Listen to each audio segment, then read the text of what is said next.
Imagine acordar um dia e não conseguir distinguir o que é real do que não é. As cores não fazem sentido. As vozes na sua cabeça competem pela sua atenção. Tudo o que você precisa fazer é uma tarefa simples: comprar leite. Só isso. Mas quando a sua mente está despedaçada, até o mais simples se torna impossível. Hoje eu vou te mostrar como que um jogo de 10 minutos conseguiu superar muito a minha expectativa.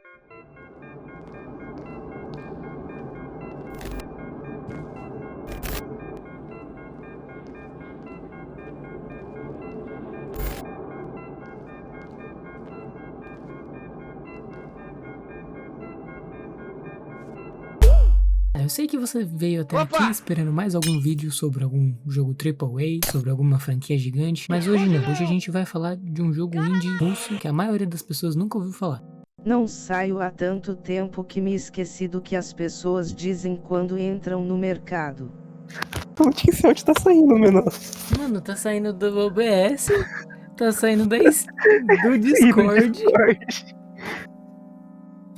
Mas que buceta! Que custa literalmente R$5 na Steam. E você termina em menos tempo do que leva pra fazer um miojo. Inclusive, eu acho que eu vou fazer um miojo.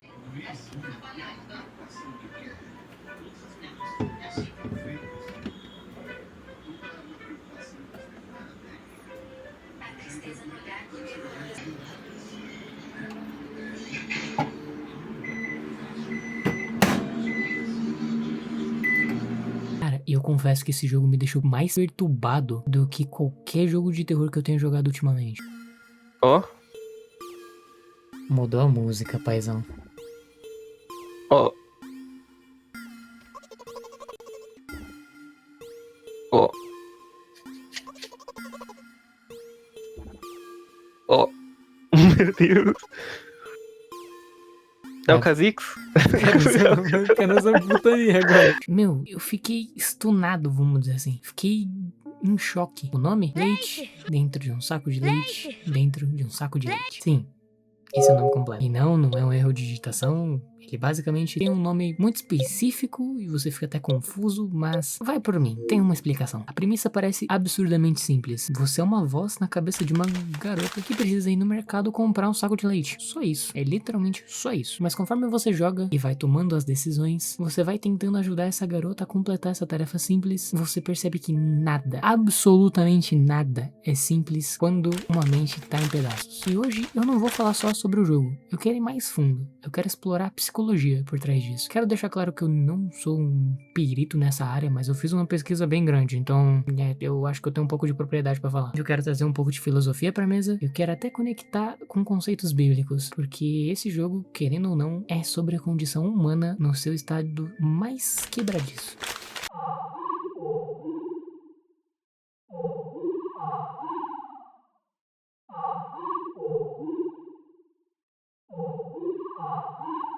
Quando você inicia o jogo, a primeira coisa que você recebe é caos visual. As cores estão completamente erradas, tudo distorcido e tem um ruído visual por toda parte. É desconfortável, claramente proposital. Você não entende o que tá acontecendo no começo. E esse é exatamente o ponto. Você tá sendo jogado dentro da cabeça de alguém que não processa a realidade da mesma forma que você.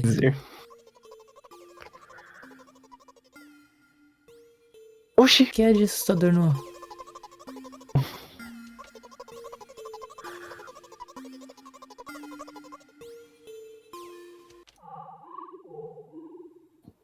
Também teria medo da letra O, sinceramente, se fosse isso daí. A garota que você vai acompanhar não tem um nome. A princípio, é só ela. E você? Você é uma das várias vozes na cabeça dela. Não a voz. Você é uma voz. E isso já é relativamente perturbador logo de cara. Porque você percebe que não tá sozinho ali dentro. Tem outras vozes. Algumas tentam te ajudar, outras elas vão te criticar. E outras simplesmente só existem pra confundir você. Partindo de um ponto mais psicológico, isso representa algo muito real. É o diálogo interno de alguém com trauma severo ou transtornos mentais graves. É aquela junção de pensamentos que simplesmente não param, que vão brigar entre si e que tornam qualquer decisão simples num campo de batalha mental. Existe um psicanalista suíço chamado Carl Jung que falava sobre a fragmentação da psique, sobre como a mente pode se dividir em múltiplas vozes ou personas. como mecanismo de defesa contra traumas insuportáveis. E é exatamente isso que tá rolando aqui. A garota precisa comprar leite, mas antes disso, ela precisa sair do apartamento. Mas antes disso, ela precisa decidir se vai sair. Mas antes disso, ela precisa processar. Mas antes disso, ela precisa levar. Mas antes disso, ela precisa decidir se vai sair. Mas antes disso, cada passo é uma batalha. E você, como jogador, você vai escolhendo as suas respostas. Você vai tentando guiá-la. E as suas escolhas têm peso. Você pode ser gentil, você pode ser duro, você pode ser confuso. Cada escolha afeta como ela vai reagir. Isso me lembrou de uma parada que eu estudei há um tempinho atrás, chamado TCC. Resumidamente, TCC, ou Terapia Cognitivo-Comportamental, é o diálogo interno moldado na realidade percebida. Se as vozes da sua cabeça são cruéis, a sua realidade se torna cruel. Se elas são gentis, você tem uma chance de navegar nesse caos. Resumidamente é isso aí. Mas aqui vem uma parte interessante. Você não tem controle total. Mesmo escolhendo as opções certas, a garota às vezes reage de forma inesperada. Por quê? Porque trauma não é linear. Cura não é um checklist. Vai ver as coisas Ai, não a são só gente vistas. tá vindo de cima. Não é só da perspectiva dela. Vai ver, só não é da perspectiva dela. Meu Deus. Top 5 casas. Por que Eu que parece moraria. um 3/8, mano? Ai, caralho! Puta que pariu, que susto. Que susto. Filha da... Ah, Filha da puta, que susto, porra. mano.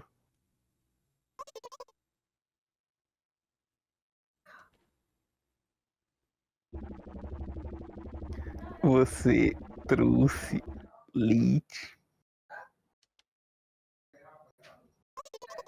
Vamos falar um pouquinho sobre Leite, Lai, mas agora um papo sério. Não parece que é coincidência a missão dela ser exatamente e especificamente Leite? Bom, na minha visão, e isso já é uma parte na teoria, não é só um acaso, é proposital. Leite, em praticamente todas as culturas, representa nutrição básica, cuidado maternal, infância e inocência. Na Bíblia, por exemplo, a terra prometida é descrita como terra que mana leite e mel, um símbolo de abundância e segurança. Mas aqui, a tarefa de comprar leite se torna quase impossível, e isso é simbólico. A garota não consegue realizar nem mesmo a tarefa mais básica do de autocuidado. Ela não consegue se alimentar adequadamente, ela não consegue cuidar de si mesma, mal consegue existir. Freud falaria sobre a fase oral, sobre como necessidades não atendidas na infância criam fixações e traumas na vida adulta. A mãe dela pede o leite, mas onde está a mãe? Por que a garota tem que ir sozinha? Por que essa tarefa simples parece tão monumental? Porque talvez não seja sobre o leite, e nunca foi sobre o leite. É sobre provar para si mesma que ainda consegue funcionar, que ela ainda pode fazer algo útil, que ela ainda tem valor. Existe um outro conceito filosófico.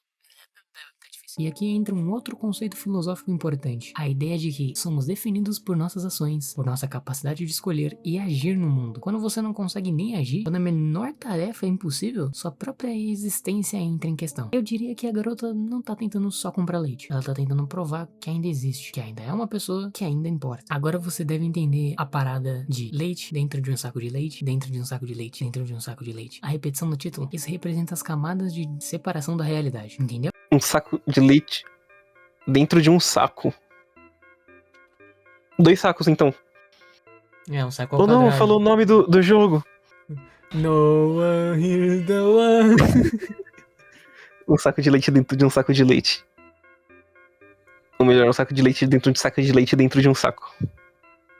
Um saco de leite dentro de um saco de leite dentro. Beleza, finalmente saímos do apartamento. A jornada até o mercado deveria levar 5 minutos, né? Mas pra ela é quase como uma jornada. Tudo é assustador. As pessoas na rua são ameaçadoras. Os sons são muito altos. As cores são muito brilhantes. E o mundo é hostil. Isso é algo comum com pessoas com PTSD, ou transtorno de estresse pós-traumático, ou ansiedade severa, ou certos transtornos do aspecto autista. O mundo se torna literalmente insuportável. Tem um momento no jogo onde ela vê outras pessoas e imediatamente assume que estão olhando pra ela, julgando ela, pensando em coisas ruins sobre ela. E isso é ansiedade social no seu extremo. É paranoia resultante de um trauma. Na psicologia isso se chama viés de atenção negativa. A tendência de interpretar estímulos neutros como ameaçadores, com você em estado constante de alerta. Biblicamente, isso me lembra do conceito de viver no vale da sombra da morte. Salmo 23. Aquele estado onde tudo parece perigoso, onde não há segurança e onde você precisa de um guia. No seu caso, um remédio. E você, como jogador, tá ali tentando acalmá-la, tentando dizer que tá tudo bem, que as pessoas não estão olhando, que ela pode fazer isso. Será realmente que ela pode? Bom, e aqui que entra algo interessante. O jogo não vai te julgar pelas suas escolhas. Não tem um final bom ou ruim, no sentido literal da parada. Tem só finais, consequências e realidades. E elas são diferentes, baseadas em como você guiou essa mente toda quebrada. Isso reflete algo profundo sobre saúde mental.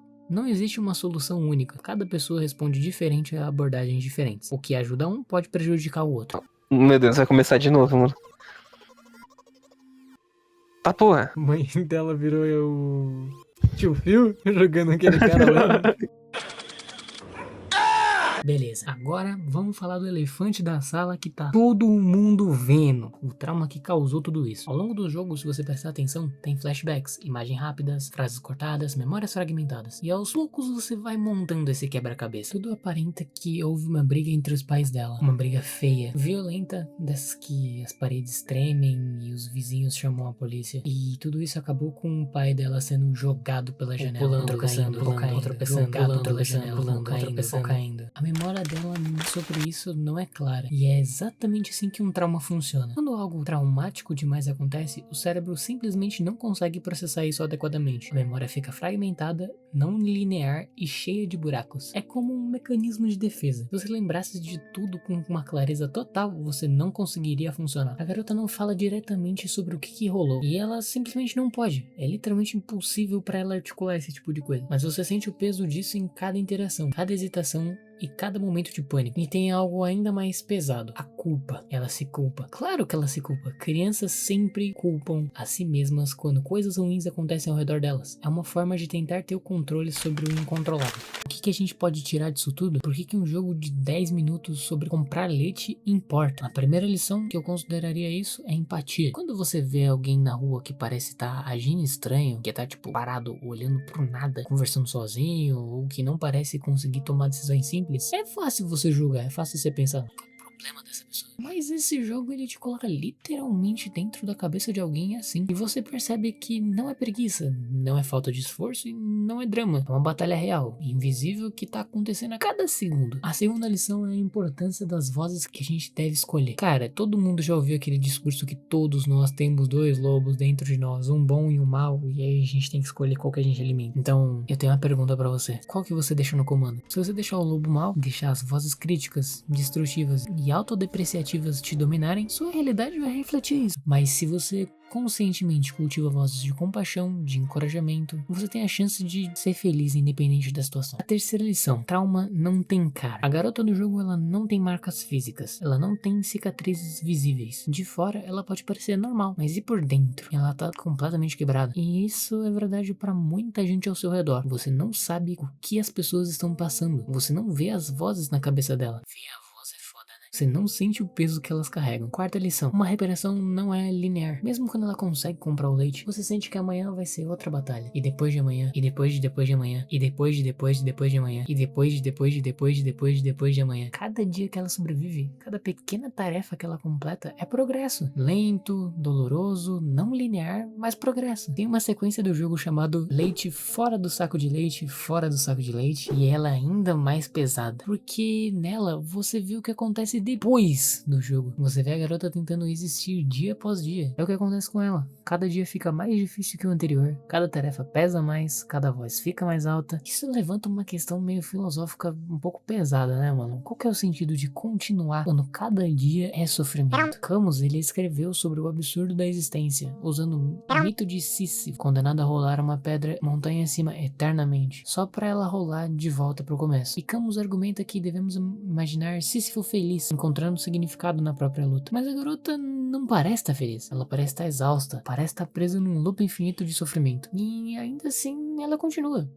Por quê? Talvez porque desistir significaria dar razão às vozes negativas. Talvez porque alguma parte dela ainda tem esperança. Talvez porque ela não tem escolha. O instinto de sobrevivência é mais forte que o desejo de desistir. Na Bíblia, tem a história de Jacó, lutando contra um anjo a noite toda. Ele é ferido, fica mancando, mas se recusa a soltar até receber uma bênção. E isso é uma metáfora muito poderosa para lutar contra o divino, contra o destino, contra si mesma. A garota, ela tá lutando, não como um anjo, mas como a sua própria mente. E ela tá mancando, e ainda assim ela não solta, porque ela é teimosa. Se tem uma coisa que ela é nesse jogo, é teimosa, viu? Mas calma, mas é do bem ou é do mal então? Porque será que a gente é a voz da cabeça? Eu acho que a gente é a voz da cabeça dela. Ok. De uma visual novel, né? Ei. Você não vai falar comigo não, meu irmão. Você vai ficar aí de boa.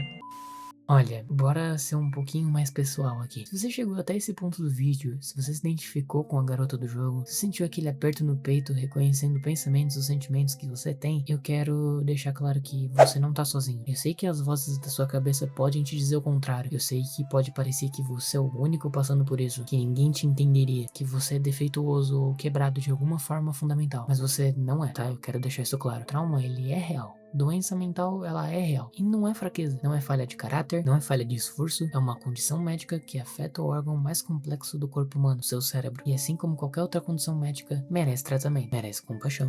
E merece cuidado. Se você tá lutando, por favor, procure ajuda. Seja terapia, seja medicação, seja grupos de apoio, conversar com alguém da sua confiança, seja o que for que funcione pra você. E se você não tá lutando, se isso não é uma experiência, mas você conhece alguém que tá passando por algo assim, seja gentil, paciente e entenda que o que parece ser simples pra você, pra outra pessoa pode ser uma jornada pra comprar leite.